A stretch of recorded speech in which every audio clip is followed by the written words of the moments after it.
আমরা দেশ গড়তে জুলাই পদযাত্রায় বাংলাদেশের প্রত্যেকটা জেলায় যাচ্ছি এবং জুলাই গণঅভ্যুত্থানের 1 বছর পুরো হতে যাচ্ছে। আমরা সেই গণঅভ্যুত্থানকে স্মরণ করে এবং মানুষের যে আকাঙ্ক্ষা ছিল, আমাদের শহীদদের যে আকাঙ্ক্ষা ছিল, যে কারণে তারা শাহাদাত বরণ করেছিলেন, আমাদের ভাইয়েরা পঙ্গু হয়েছিলেন, সেই আকাঙ্ক্ষাটার পুনরুজ্জীবন করতেই আমরা মূলত রাজপথে নেমেছি। আমরা জানি আমাদের গণ অভ্যুত্থানে মাদ্রাসার ছাত্ররা এবং আলম সমাজের ব্যাপক ভূমিকা ছিল। তারা রাজপথে নেমেছিল, নির্যাতিত হয়েছিল, শহীদ হয়েছিল।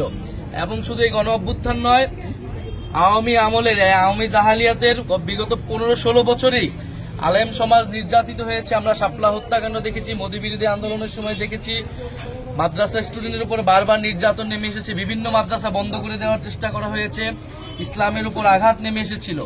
সেই জায়গা থেকে বাংলাদেশের মানুষ কখনোই ইসলামের উপর আঘাত মেনে নেয়নি।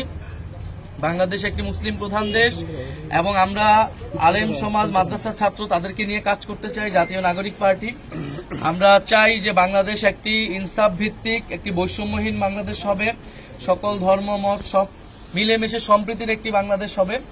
সেই জায়গায় আপনারা আমাদের জন্য দোয়া করবেন। আমরা আপনাদের জন্য কাজ করতে চাই এবং আমরা যাতে সফল হতে পারি।